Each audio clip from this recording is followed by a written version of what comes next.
The lives of more than a dozen children change Saturday as their adoptions are finalized and they find their forever homes. This is part of National Adoption Day, which is in its 19th year locally. 23 News reporter Sydney Stoffregan talks with some parents about how the 17th Judicial Circuit Court, which helps make this possible, talks to them about their role in placing children into loving homes. Recognized this Saturday before Thanksgiving, National Adoption Day shines a light on families that have opened their hearts and their homes to children who need them the most. Local parents tell me the process is worth the wait. It's been a long time coming. At least 15 Winnebago County children officially go home to loving families Saturdays. The 17th Circuit Court celebrates National Adoption Day. Honorable Francis Martinez says this is at least his 8th time finalizing adoptions for families. My job is filled with joyous occasions.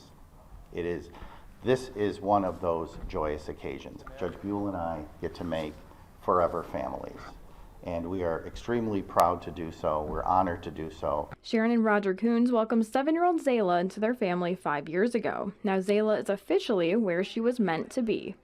Previously using her birth certificate name, Sharon says Zayla has been insisting her last name is wrong. Now she says it's officially right. It's not easy because I could not let her go somewhere else no more.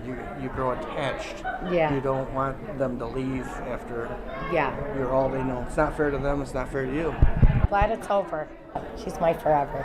Zayla and her older brother were Sharon and Roger's first foster children. Now they foster 3. Their biological daughter Amber was inspired by her parents so much that she plans to adopt Zayla's sibling. It's a great thing, to adopt and even foster, even if you can't, provide adoption. I definitely encourage people to get out there and foster, even because just the smallest things can make a huge difference in a kid's life. Roger and Sharon recommend using free resources for trauma therapy. Places like Bright Point Rockford Crisis Nursery provide therapy services to adoptive families so kids can thrive in the new chapter of their lives.